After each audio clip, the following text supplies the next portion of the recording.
Welcome back to redheart.com as well as the Crochet Crowd. I'm your host Mikey. Today's tutorial we are going to work on a yarn ball wreath. There's absolutely no crocheting involved in this. This is completely crafting based. I wish I would have made one of these years ago. This was a fabulous afternoon to be able to work on it. Great family project getting those kids involved.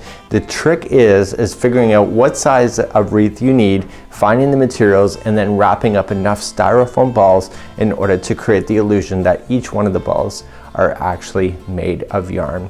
So today's tutorial, I'm going to take you through step by step on key elements to making a yarn ball wreath. So for today's project, you're going to need a few things. You're going to need a random assortment of different size styrofoam balls. I'm going to have tips on what kind of balls to use. There is a difference and you can use whatever you want, but I'll have some tips for you. You're going to need a wire frame. These balls are all mounted to a wire frame. You could use a clothes hanger, but I'd recommend an actual wire frame from a crafting store, and I'll have tips about that in a bit too.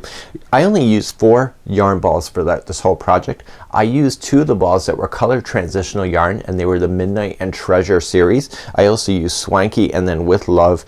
And when you use transitional yarns, you end up with different tinges because depending where you're wrapping it and where it's coming out of the ball is a different color. So therefore it looks like I've used a lot more yarn than I have, but it is actually the transitional yarn of Midnight and Treasure.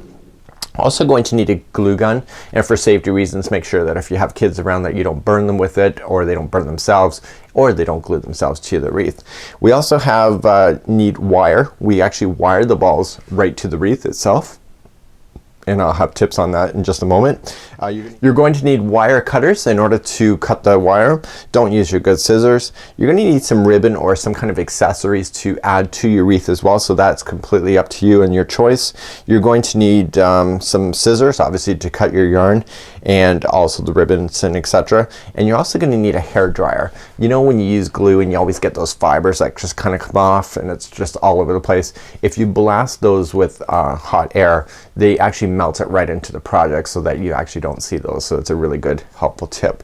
So when we come back, I'm going to show you some tips on what we did and give you some more advice on being able to make this Christmas wreath today.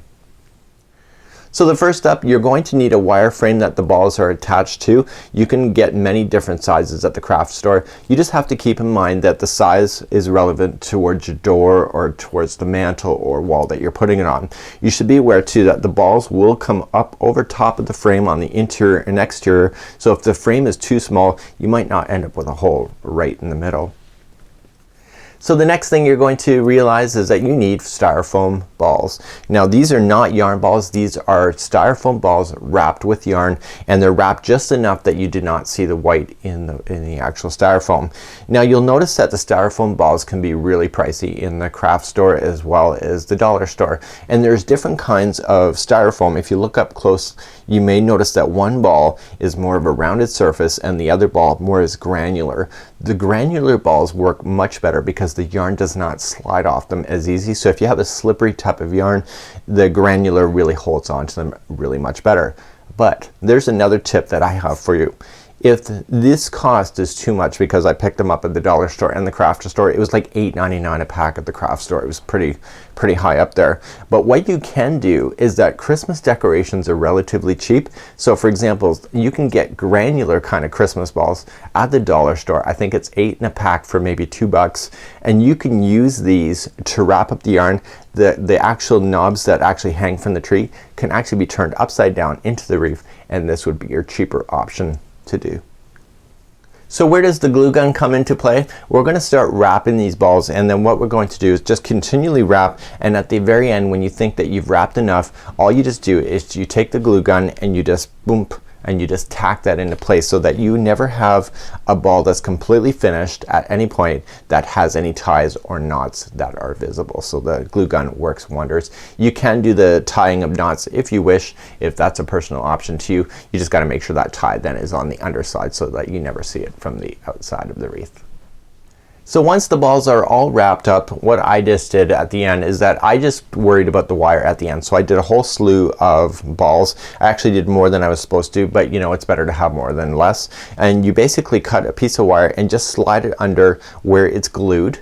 It's because you know it's secured at that point. Just slide it under, twist tie it around the ball, and now this has the wires that can actually wire directly to the frame. So without further ado, let me show you how to wrap one of these balls and how to get it all prepared so that you know how to work on this particular project. So here's an up-close version of the two balls. This one here is from the dollar store. You can see it's a pretty rounded surface. This one here has more of a granular surface and it actually captures the fibers a lot better. And then of course if you're going to use your Christmas ball, that also has the granular kind of effects as well.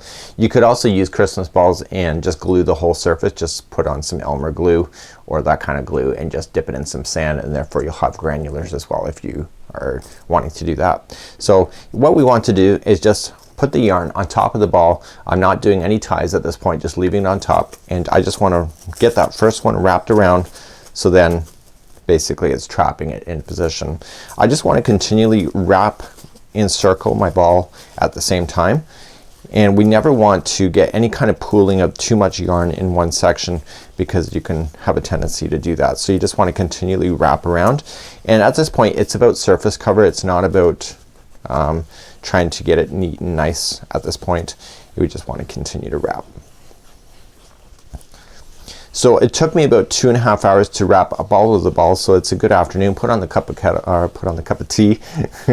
Have it handy for you to keep energy. This is a great little project for kids as well if you want to get them involved in the process. But if you're more that kind of person that loves consistency, you might want to just do it themselves and send the kids to school. It's up to you.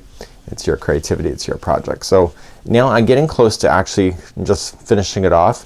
There's some white areas, so now I'm about refining those layers. Now this with love is a bit chunky, so therefore it's easy to cover the areas that are showcasing in white. Now at any point when you have this on the wreath, if there is any white showing, it's yarn, so you can actually shift it around a little bit, you know, tap a little bit of glue to where you think you need it. But the glue is very visible from the outside, so you never want to have that glue surface because it's shiny on the outside unless the ball is going to be covered in something else. Like so. So I'm almost done at this point. I want to rotate my sphere and just kind of just refine some final areas. Sometimes where you got your fingers and your thumbs, you kind of are skipping over those areas at this point. So therefore you kind of want it to be random in many ways, that it does look like a true yarn ball. And once you have it done, you just have to snip off your yarn like so, and then take the glue gun just like so and just tap it right there and actually secure that loose end, and then you're just gonna want to let that dry. So you just want to kind of, don't use your fingers to smear it in, but you might want to have something like a popsicle stick to kind of smear it in, and then therefore just let it air dry just like so. So now what I want to do is I want to grab some floral wire and I want to cut maybe about 6 inches just like so, and then just use the wire cutters and just cut like so. So basically where I have tied it or glued it, it's up to you, is that you want to slide the wire underneath of the fibers that are there. So you don't actually have to go into the actual foam itself. This is really thin wire. It would never go through anyway.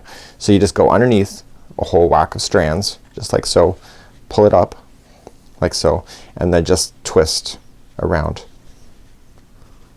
And you're gonna want to make sure that the glue is dry before you do that, because you don't want to get your fingers stuck in hot glue. So I did all of the balls first, and then I did the wire, and now it's good to go to the surface.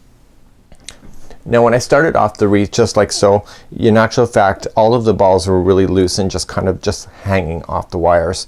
Once you get enough balls, you can actually turn the wreath upside down like so, and essentially you can see all the wires that are on the back. So for example, say I was gonna wire this in, I just essentially want to put the ball down underneath and just stick the wires up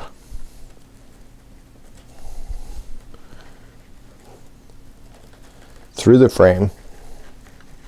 And I want to be conscientious that I can play with the balls a little bit to make sure that they can actually slide around if I have to. And so I just want to twist tie these securely around the frame, and I want to tuck in the wires or just trim them, it's up to you, so that nobody gets hurt.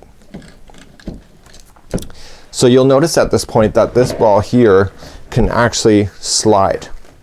So what we just did, in order to do that, you'll see that these don't slide, they're actually all working together. We took the hot glue gun and we glue gunned the actual balls together once that they were on the frame. So everyone's wired. So basically I have left in little gaps here and there so I can add some ribbons, I can add some decorations, maybe some bells. You can actually add Christmas baubles in there if you think that they're going to work as well. You have a lot of creativity that's available to you. You know, this really is about yarn for me, so I want to really kind of keep this as true to my fiber arts that I love. And basically with the holes in there that I can insert other fun little stuff, I may even put a crochet hook somewhere. It's going to be kind of fun, and I've always wanted a wreath like this, and in actual fact this has been a fabulous afternoon to spend because I'm going to have something that I can use for years and years. So that's it for today. This is how to make a yarn ball wreath. Hopefully you've enjoyed this tutorial. Be creative, figure out some colors that work for you, and decorate it any way that you wish. Until next time, I'm Mikey on behalf of redheart.com as well as the Crochet Crowd. We'll see you.